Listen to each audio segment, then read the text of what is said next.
Jake Morrison sat at the bar counter, staring at his drink. The amber liquid reflected the dim lights of the gravity well, the roughest bar on Nexus Station. His cargo ship had just finished a 3-week run hauling machine parts to the outer rim. All he wanted was a quiet drink, and maybe some food that didn't come from a ship's food processor. The bar was loud tonight.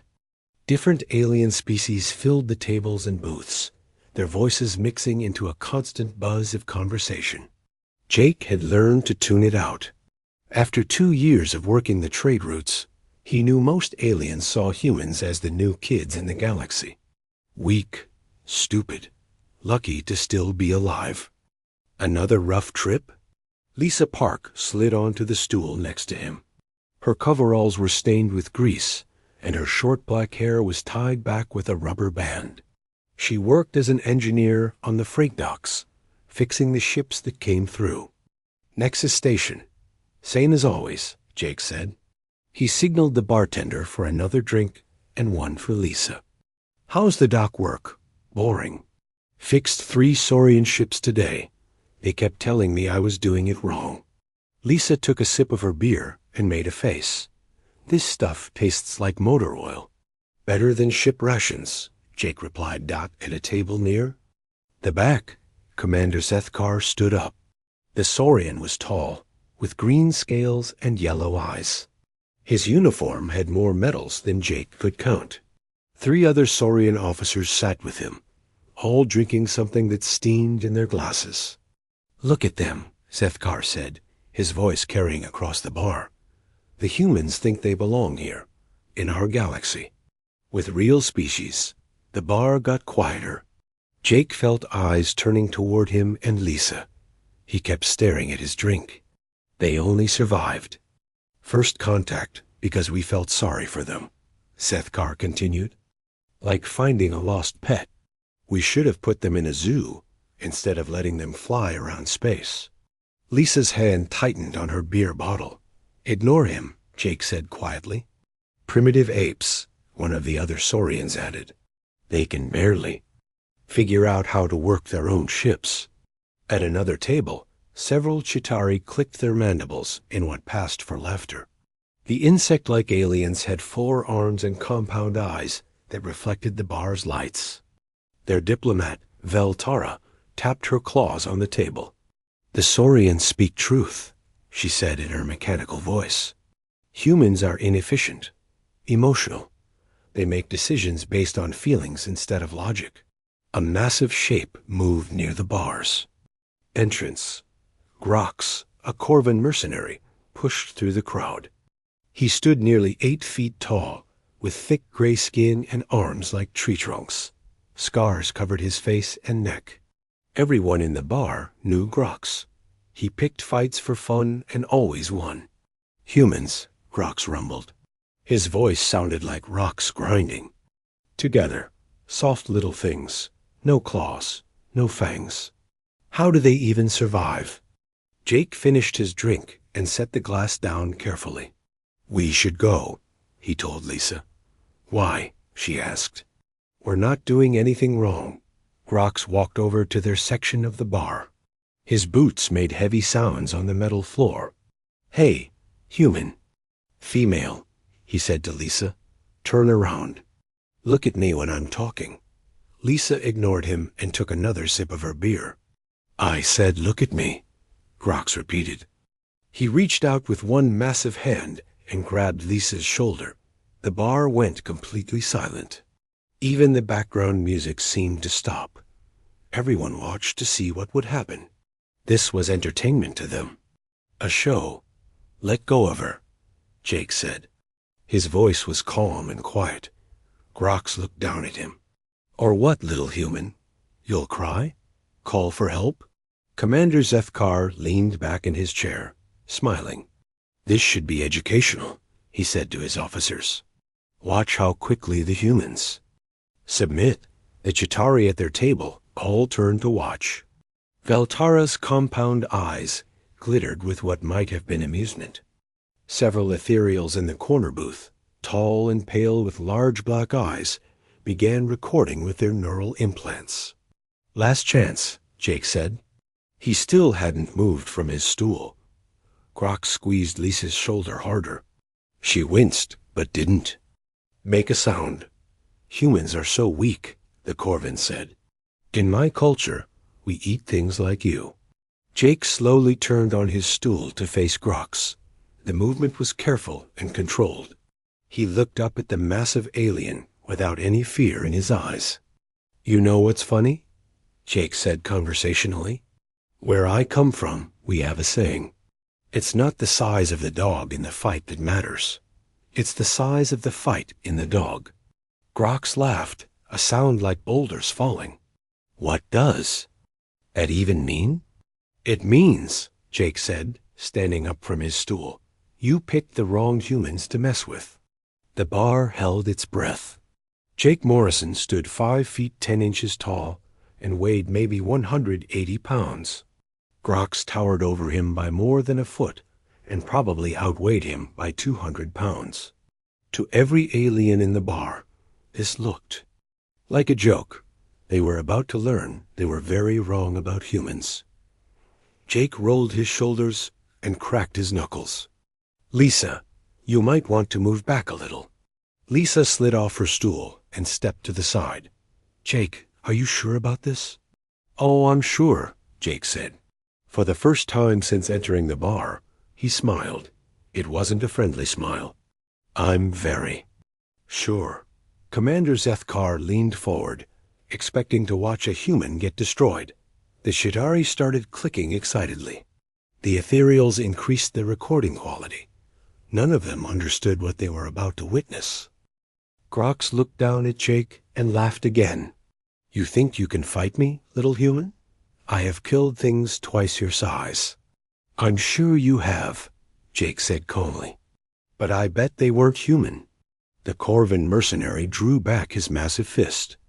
Every alien in the bar expected to see Jake get knocked unconscious with one punch. Instead, something impossible happened. Jake moved. He didn't move fast by human standards, but to the aliens watching, he seemed to simply disappear and reappear. One moment he was standing directly in front of Grox. The next moment he was beside the Corvin's extended arm, and Grox was screaming. Jake had grabbed the mercenary's wrist and twisted it in a direction. Arms weren't supposed to bend. The sound of breaking bone echoed through the silent bar. Rule number 1, Jake said conversationally, still holding Grox's broken wrist. Never telegraph your punches. Grox swung his other arm at Jake's head. Jake ducked under it and drove his elbow up into the Corvin's ribs. More bones cracked. Grox stumbled backward, his gray face turning pale. Commander Zethkar sat up straight in his chair. That's impossible, he whispered. Jake looked at Grox, who was holding his side and breathing hard. You want to stop now? I won't think less of you. I will kill you, Grox roared. He charged forward, using his massive weight like a battering. Ram. Jake sidestepped at the last second. As Grox rushed past him, Jake grabbed the back of the Corvin's head and slammed it down onto the bar counter. The metal surface dented from the impact. Grox slid to the floor and didn't get up. The bar was completely silent, except for Grox's groaning. Anyone else want to educate the humans? Jake asked, looking around the room. 3 Chitauri at Valtares. Tables stood up. Their forearms ended in sharp claws, and their mandibles clicked angrily. The human got lucky, one of them said. Corvins are stupid. We are not. Oh, good, Lisa said, stepping forward. I was getting bored.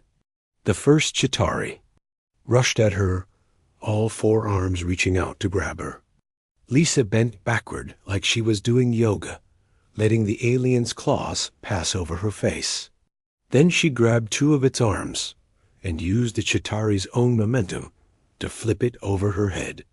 The insect-like alien crashed into a table, breaking it in. The second Chitauri tried to be more careful. It approached slowly, claws extended. Lisa waited until it was close enough, then kicked it in what humans would call the knee.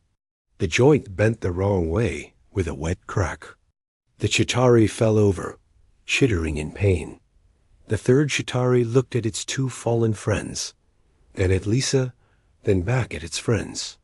"Smart choice," Lisa said when the alien sat back down from across the bar. A table of Vorthan pirates stood up. Vorthans looked like humans except for their blue skin and the fact that they were all 7 feet tall. They were known for being tough fighters. "2 humans cannot defeat us all," their leader said. "This ends now, does it?" Jake asked. He picked up his empty beer bottle and broke it against the bar counter. The jagged glass caught the light.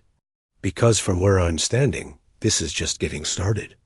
The Vorthan leader pulled out a metal club. His 4 friends did the same. They spread out to surround Jake and Lisa. Jake and Lisa moved until they were standing back to back. They didn't speak, but somehow they seemed to know exactly where the other person was. "Ready?" Jake asked quietly. "Always," Lisa replied. The Vorthans attacked all at once. What happened next would be talked about in bars across the galaxy for years to come. Jake moved like water, flowing around the aliens' attacks. When one Vorthan swung his club, Jake wasn't there anymore. Instead, he was behind the pirate, and the broken bottle was sliding across the alien's throat. Not deep enough to kill, but deep enough to make him think about his life choices. Fought like she was solving an engineering problem. When 2 Vorthans came at her from different sides, she grabbed a chair and used it to block one attack while kicking the other alien in the stomach. Then she spun the chair around and hit the first Vorthan in the head with it. The last 2 Vorthans tried to work together. They coordinated their attacks, coming at the humans from opposite directions. It should have worked. Instead, Jake and Lisa moved like they were dancing. Jake ducked under a swing and pushed the attacker toward Lisa. Lisa caught the alien and threw him into his partner. Both Vorthans went down in a tangle of blue limbs. The fight had lasted less than 30 seconds. "Commander," Zethkar stared at the scene. 5 Vorthans lay on the floor, groaning. Grox was still unconscious. 2 Chitauri were hurt, and the third was too scared to move. "This is impossible," he said again, louder this time. Altara was clicking her mandibles rapidly, which meant she was thinking hard. "Calculate probability," she said to herself. 2 humans. 8 opponents. Victory in 30 seconds. Impossible unless... She stopped clicking. Jake looked around the bar. Anyone else want to try their luck? A group of Therian miners started to stand up. They were short but incredibly strong, with rock-like skin. Then they looked at the bodies on the floor and sat back down. "Smart," Lisa said. She wasn't even breathing hard. Jake set the broken bottle down on the bar and signaled for another drink. "You know what the problem is with most species in this galaxy?" He asked the room in general. Nobody answered. "You all think being civilized means being weak," Jake continued.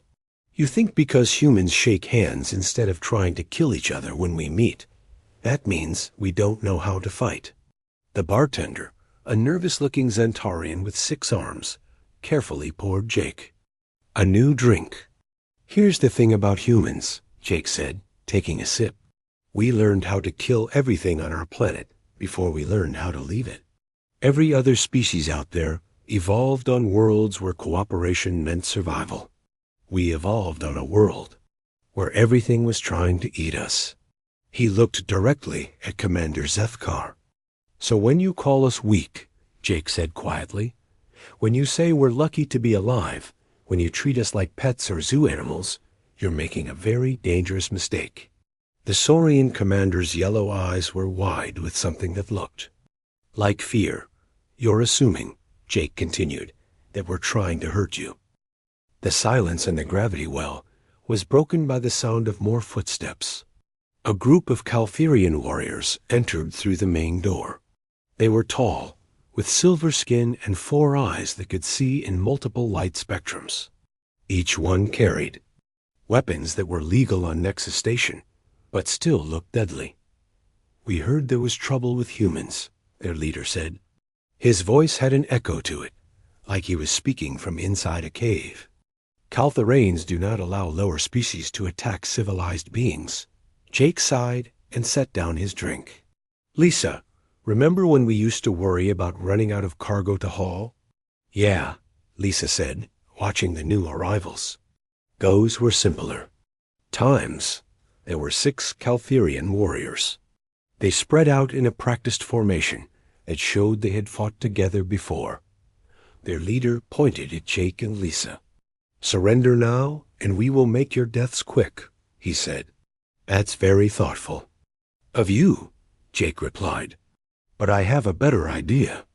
How about you all leave, and nobody else gets hurt?" The Caltherian laughed. It sounded like metal scraping against stone. 2 humans against 6 Caltherian warriors? You are either very brave or very stupid. "Percu no los dos," Lisa muttered. "What does that mean?" the warrior asked. "It means," Jake said, standing up from his bar stool, "why not both?" This time, Jake didn't wait for them to attack first. He grabbed his bar stool and threw it at the nearest Caltherian. The alien dodged, but the stool hit the one behind him in the chest, knocking him backward into a table. Lisa dove behind the bar as the warriors started firing energy weapons. The blast scorched the air where she had been standing. But instead of hiding, she was working. Her hands moved quickly over the bar's control panel. "Jake!" she called out. "Duck!" Jake dropped to the floor just as the bar's artificial gravity reversed itself. Every alien in the gravity, suddenly found themselves pressed against the ceiling. Drinks, chairs, and unconscious bodies all flew upward. The Caltherian warriors were stuck against the ceiling, unable to aim their weapons properly.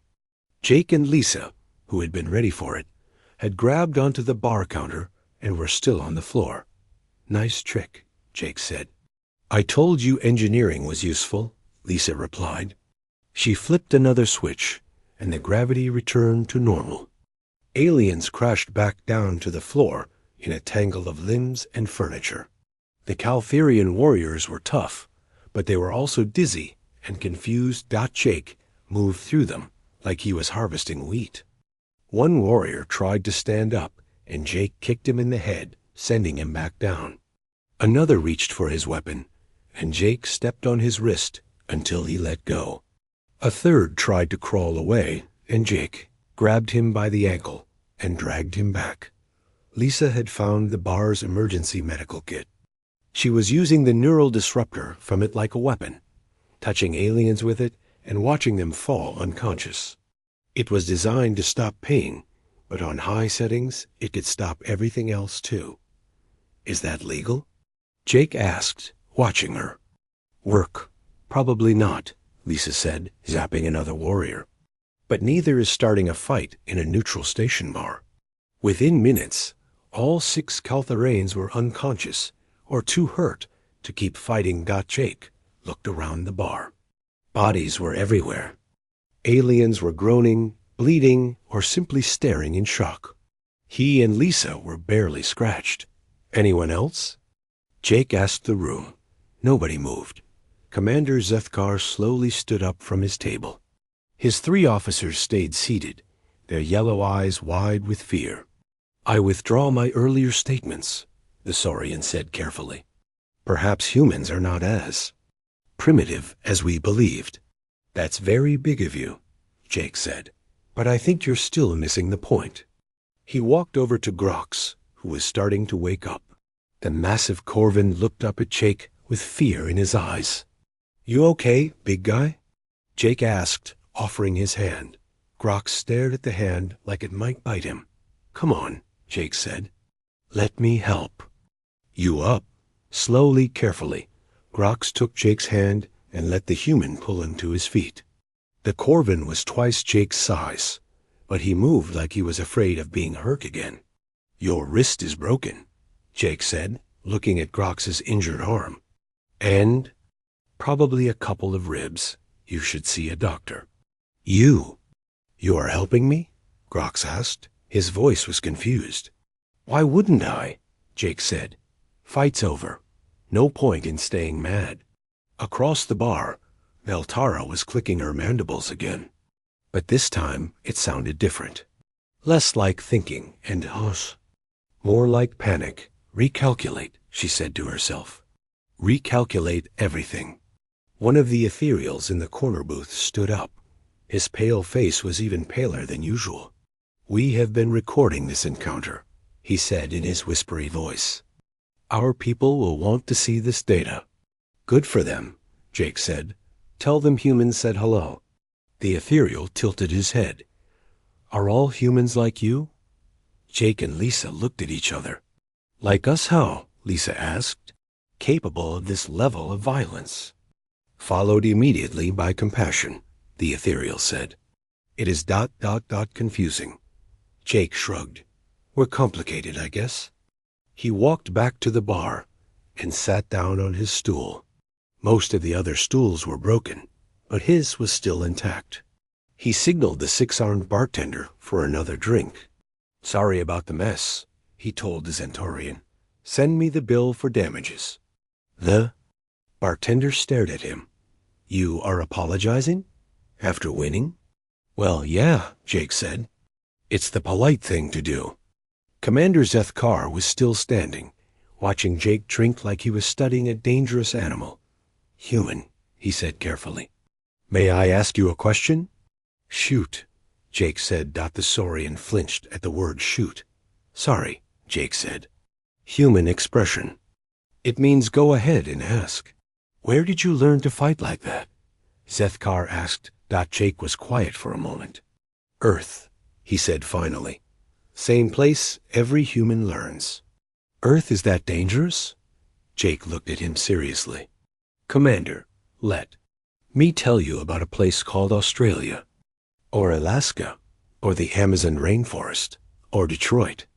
Lisa snorted with laughter.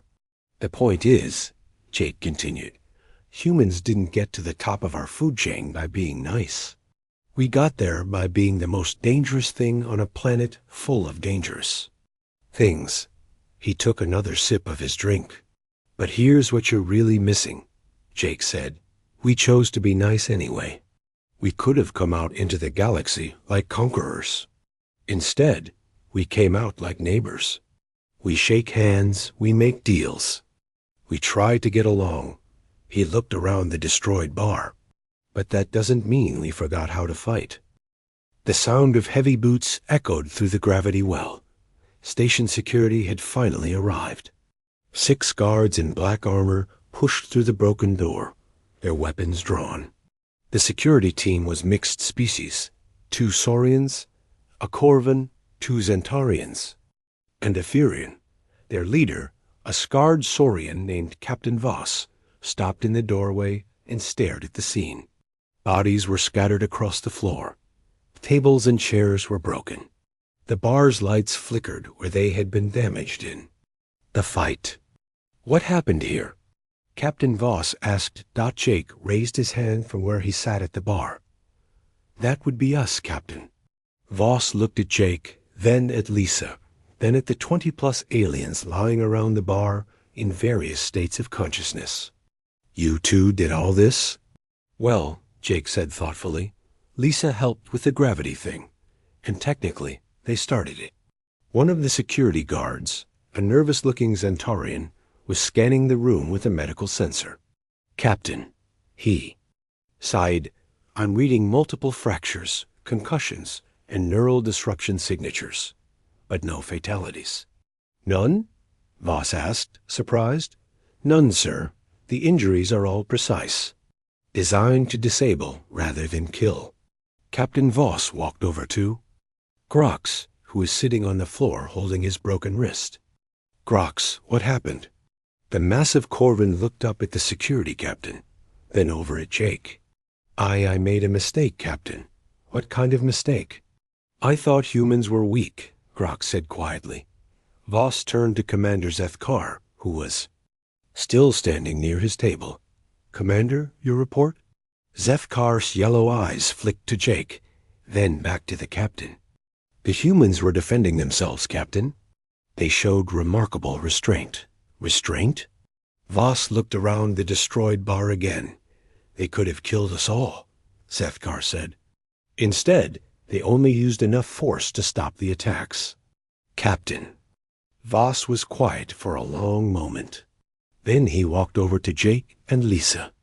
I need to see your identification, he said. Jake pulled out his cargo hauler's license. Lisa showed her engineer's certification. Voss scanned both documents with his portable. Reader.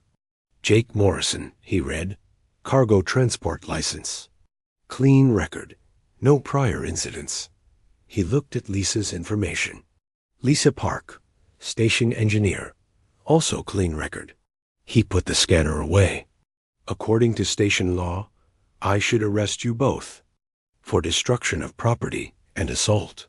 That's fair, Jake said.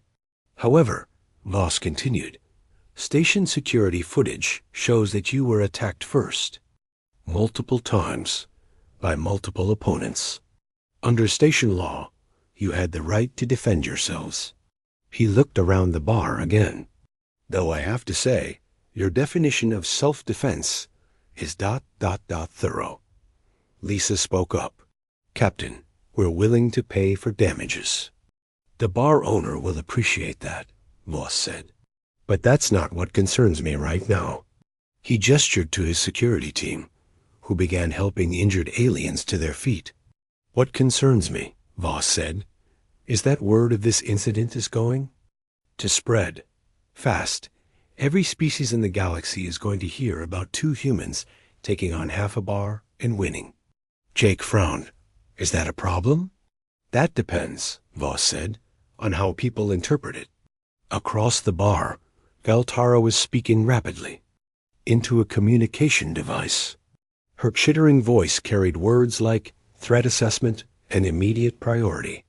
One of the ethereals was still recording everything with his neural implant. His large black eyes were focused on Jake and Lisa, like they were the most fascinating things he had ever seen.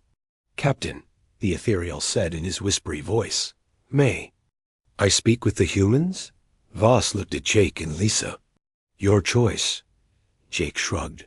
Sure. The ethereal glided over to them. Up close, he was even taller than he had seen from across the room. His pale skin seemed to glow slightly in the bars. Dim light. I am Scholar Thane of the Ethereal Collective, he said. We are researchers. We study other species to understand them better. Okay, Jake said. We have been studying humans since first contact, Thane continued. We believed we understood your species. Tonight, we realized we understood nothing. Lisa tilted her head. What do you mean? Every other species we have encountered follows predictable patterns, Thane explained. Peaceful species avoid conflict. Warrior species seek it. Logical species calculate outcomes. Emotional species act on instinct. He paused, his large eyes blinking slowly. Humans do all of these things at the same time, he said. You avoided conflict until forced to fight. You fought with the skill of warriors, but showed mercy like peacemakers. You calculated your moves like logicians, but fought with the passion of emotional beings. Jake and Lisa looked at each other. We're just people, Lisa said. No, Thane said. You are something new, something we have not encountered before. Commander Zethkar walked over to them. His 3 officers followed at a distance, still looking nervous. Human Jake, he said formally, I owe you an apology. No, you don't, Jake said. Yes, I do, Zethkar insisted. I said things tonight that were wrong, disrespectful. I called your species weak and primitive. He looked around the destroyed bar. I was very wrong. Jake stood up from his bar stool and extended his hand. Apology accepted, Commander. Zethkar stared at the offered hand for a moment, then slowly reached out and shook it. His grip was careful, like he was afraid of Jake's strength. May I ask you something? Sethkar said, "Sure. Are all humans capable of what you did tonight?" Jake thought about it. Most of us, if we had to be. But most of us would rather not have to be. I don't understand. Humans are peaceful by choice, Commander, not by nature. There's a difference. Zethkar's eyes widened as he understood what that meant. Captain Voss finished helping his security team get the injured aliens on their feet. Most of them could walk, though several needed medical attention. The medical bay is going to be busy. Tonight, he said to Jake and Lisa, no permanent damage, but a lot of bruises and broken bones. We're sorry about that, Lisa said. Are you? Voss asked, studying her face. Lisa considered the question seriously. We're sorry it was necessary. We're not sorry we did it. Voss nodded slowly. That's an interesting distinction. He looked around the bar one more time, taking in the damage and the scattered aliens. You know what the strangest part of all this is? He said. What? Jake asked. In 30 years of security work, I've never seen a fight end with the winners helping the losers get medical attention. Jake looked confused. What else would we do? Captain Voss stared at him for a long moment. Then he started laughing. It was a harsh barking sound, but it was definitely laughter. What else would you do? He repeated. Human, you have no idea how unique that question is. 3 months later, Jake Morrison sat in another bar on another station. This one was called the Nebula's Edge, and it was much quieter than the Gravity Well had been. He was reading shipping manifests on his tablet when Lisa Park slid into the booth across from him. How was the cargo run to Kepler Station? She asked. Weird, Jake said, setting down his tablet. The dock workers kept staring at me. And when I went to pay the docking fees, the Therian clerk asked if I was the Jake Morrison. Lisa grinned. You're famous. I'm notorious, Jake corrected. There's a difference. The bartender, an elderly Corvin with gray fur, brought Lisa a beer without being asked. He nodded respectfully to both humans before walking away. See what I mean? Jake said. 6 months ago, that guy would have ignored us or overcharged us. Now he's treating us like royalty. Maybe it's not such a bad thing, Lisa said. Jake was about to respond when a young alien walked into the bar. He looked like a Vorthan, with blue skin and the typical 7-foot height, but he moved with the swagger of someone looking for trouble. His clothes were expensive, and he wore several weapons openly. The young alien looked around the bar until his eyes found Jake and Lisa. Then he walked over to their table. You're the humans, he said. It wasn't a question. We're humans, Jake agreed. Not sure if we're the humans you're thinking of. You're Jake Morrison and Lisa Park, the alien. Sighed. You're the ones who destroyed half the gravity well on Nexus Station. Several other aliens in the bar turned to look. Jake noticed them all moving slightly farther away. We paid for the damages, Lisa said calmly. My name is Crawl, the young Vorthan said. I am the son of War Chief Blex of the Vorthan Corsairs. I have killed 47 beings in combat. Good for you, Jake said, taking a sip of his drink. I don't believe the stories about what you did, Crawl continued. 2 soft humans defeating dozens of warriors? Impossible, Jake sighed. Kid, trust me on this. You don't want to find out if the stories are true. Are you threatening me? Crawl asked, his hand moving toward one of his weapons. Before Jake could answer, the old Corvin bartender walked over to their table. He moved slowly, like his joints hurt, but his eyes were sharp. Son, the bartender said to Crawl, my name is Vex. I've been running bars in this sector for 40 years. I've seen more fights than you've had birthdays. Crawl looked annoyed at the interruption.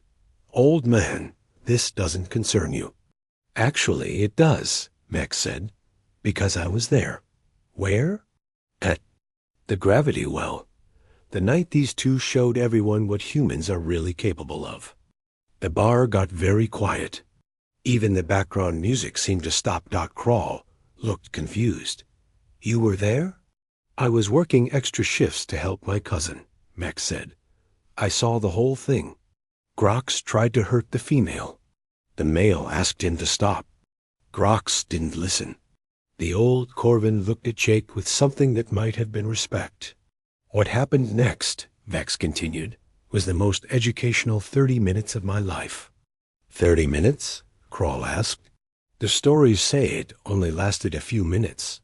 The fighting lasted a few minutes, Vex said. But afterward, the humans spent almost half an hour helping injured aliens get medical attention.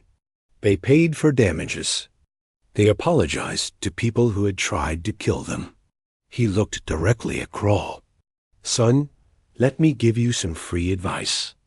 Those stories you don't believe, they're not just true. They're incomplete. Crawl's confidence was starting to waver. What do you mean? I mean the stories focus on the fighting, Vex said. They don't talk about what happened after. They don't. Mention that Jake here sat with Grox while we waited for medical help, or that Lisa fixed the bar's gravity system for free after she broke it. Crawl looked at Jake and Lisa with new eyes. Is that true? The gravity thing was my fault, Lisa said. Seemed fair to fix it. And Grox was hurt, Jake added. You don't leave people hurt if you can help them. Crawl was quiet for a long moment. Then he sat down at their table without being invited. I came here to challenge you, he said, to prove the stories were lies. And now? Jake asked. Now, I'm wondering if there are more important stories I should be hearing. Vex smiled, showing teeth that had seen better days. That's wisdom, young one. The old Corvin walked back to the bar, leaving Jake, Lisa, and Crawl sitting together. Can I ask you something? Crawl said. Sure, Jake replied. Why didn't you just kill everyone? It would have been easier, and it would have sent a stronger message. Jake and Lisa looked at each other. Because that's not who we are, Lisa said finally. But you could have, Crawl pressed. I've studied the footage. You had opportunities to kill multiple opponents. You chose not to. Yeah, we chose not to, Jake said. That's the point, Crawl frowned. I don't understand. Jake leaned back in his booth. Kid, where I come from, we have a saying. With great power comes great responsibility. What does that mean? It means, Jake said, that being able to do something doesn't mean you should do it. Humans learned a long time ago that the strongest person in the room has a responsibility to protect the weaker ones, not hurt them. Even when the weaker ones attack you first? Especially then, Lisa said. Crawl sat quietly, thinking. Around the bar, other aliens were listening to their conversation. Jake noticed that the atmosphere had changed. Instead of fear or hostility, there was something that looked like curiosity. The stories are spreading, Crawl said eventually. What stories? Jake asked. All of them. The bar fight on Nexus Station was just the beginning. There are stories about humans all over the galaxy now. A human freighter captain who gave his cargo to refugees. A human engineer who fixed a Saurian warship's engines during a battle, even though the Saurians had been shooting at her ship. Jake looked surprised. That happened? 3 weeks ago in the Beta Sector, Crawl said. The human ship was damaged in a pirate attack. The Saurian ship came to help but got disabled. Instead of running, the human engineer went over to fix their engines while the pirates were still shooting. That's crazy, Lisa said. That's what everyone thought, Crawl agreed. But she did it anyway, saved 200 Saurian lives. He looked at both of them seriously. The galaxy is starting to realize that humans aren't just strong. You're different. You do things that don't make sense to other species. Like what? Jake asked. Like helping people who were trying to hurt you 5 minutes earlier, Crawl said. Like risking your life for strangers. Like fighting only as hard as you need to, instead of as hard as you can. A message alert chimed on Lisa's communicator. She checked it and frowned. What is it? Jake asked. Job offer, she said. From the Ethereal Collective. The research guys? Yeah, they want me to consult on a project. Something about human behavioral patterns in crisis situations. Jake's communicator chimed too. He looked at his message and raised his eyebrows. Let me guess, Lisa said. Job offer? 3 of them, Jake said. The Saurian hegemony wants me to train their security forces in non-lethal combat techniques.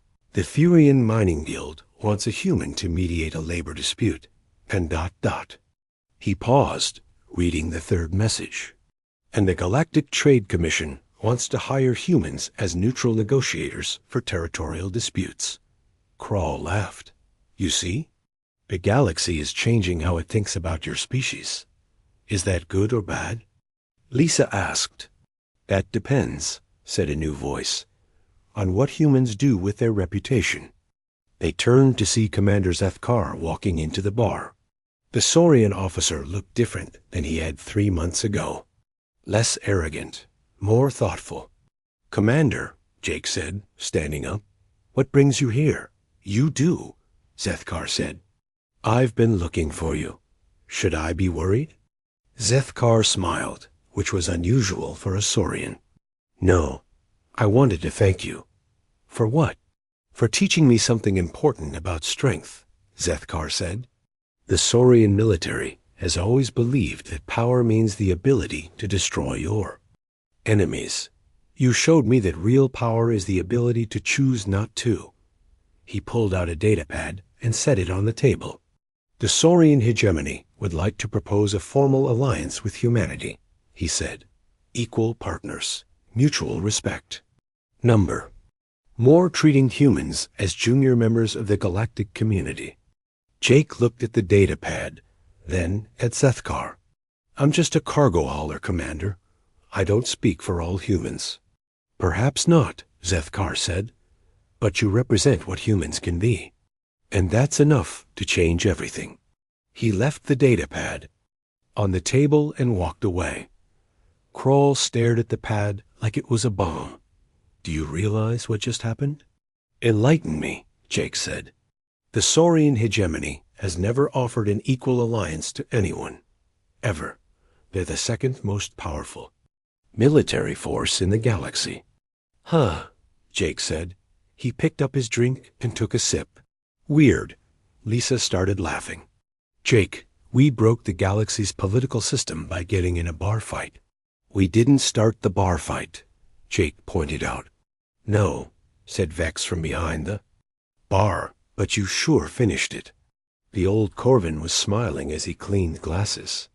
And now, he continued, every species in the galaxy knows that humans are the kind of people you want as friends and never want as enemies. Jake looked around the quiet bar. Is that what we are? Among other things, Lisa said. Outside, ships were landing and taking off from the station's docks. Human ships, alien ships, all mixed together in the busy traffic of interstellar commerce. 3 months ago, humans had been seen as weak newcomers who were lucky to survive in a galaxy full of stronger species. Now, humans